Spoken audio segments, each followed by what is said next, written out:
Colby Wagner joining us here in the lab. What a shaking, Colby Wagner. Hey, how's it going, guys? Thrilled to be How here. are you? Well, I gotta do something here because I missed my button, and it's this button right here. Boom. There he is. Yay! We're bringing Colby on stage. I'm honored. Thanks for having me. Yeah. So where do you join us from today, Colby? Physically, geographically, where are you joining us from today on the planet, Colby? I'm sitting in chilly Milwaukee, Wisconsin right now. Oh, there you go. So I read a story this morning that the Milwaukee, Wisconsin, the Green Bay Packers, they did a poll of NFL players, Marty. They did a poll of NFL players. The two worst places to go play football was Buffalo and Milwaukee because Green Bay, Colby, that's boring there. It's too cold. There's nothing to do there. And I'm like, wait a minute.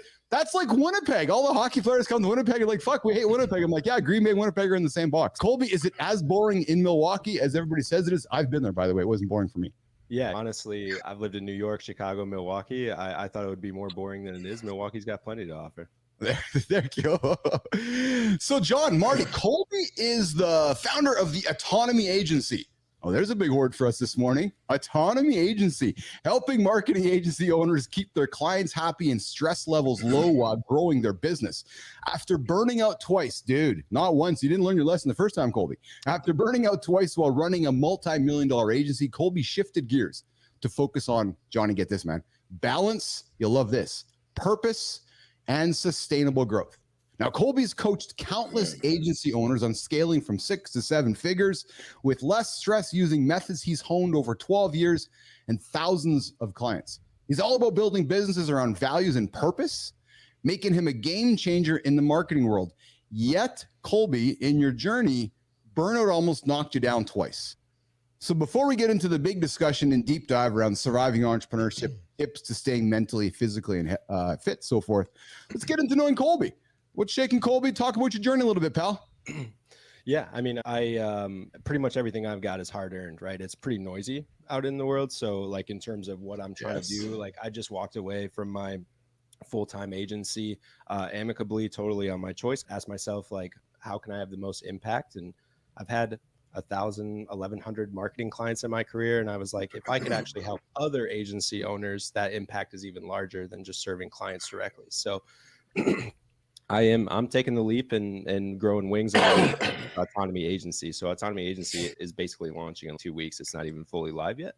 Yeah. But all of that came from, grew up in the middle of nowhere, house with no air conditioning, gravel road kind of thing. Then went off to a Big Ten university, thought I needed to be a teacher or a farmer. So I chose teacher, and then got my first teaching job in Brooklyn, actually in New York, in Bed-Stuy, and I lasted like 4 months before I burnt out then as well and just had to walk. So I have a history of burnout, but then I got into marketing just by taking a random like writing internship, and then became an employee there. That company got on Shark Tank, and then I just stayed in the marketing world ever since then. Started my own agency 9 years ago with a couple other guys, and that's where the burnouts happened. That's awesome. Johnny Anderson. Yeah. So I guess you said the first burnout was as a teacher.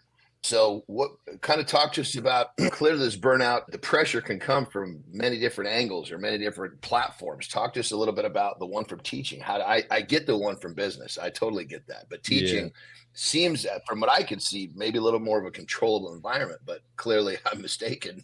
It's interesting coming from the middle of nowhere to then living in New York, which was one of those things where I had visited a couple of years before, and I was there for 2 hours, and I just looked around, and I think I just said out loud to no one in particular, as I have to live here. And so that's where I got my teaching job. But the way it was my first job out of college. So I got hired as an assistant teacher at a charter school, and I was pretty much the only white person there. I was really excited about that because I'd only been surrounded by people who looked like me where I grew up. So I was like, this is amazing to experience something new.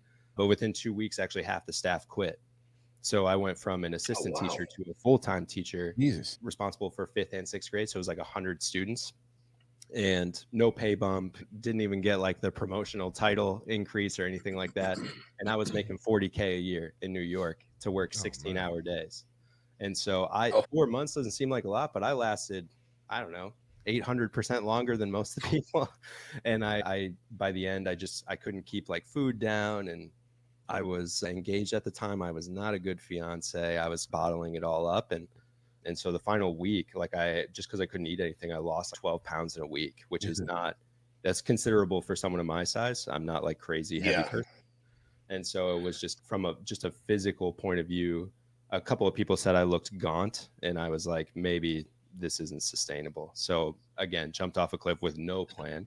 And then I got the writing internship about a month after that. And that got me into marketing. So happened for a reason, but didn't know it at the time. No kidding. Marty. So clearly a very unique teaching situation. It wasn't like the average teacher situation burned you up. Okay, that's what I was looking for. I was like, there's no way this dude's getting burned up because kids are running the hallway here. No, teaching is one of those most rewarding, basically least paying jobs you could ever have. But if you're in a soup of a situation like I was, it was one of those things. Where is the reward? There's only downside.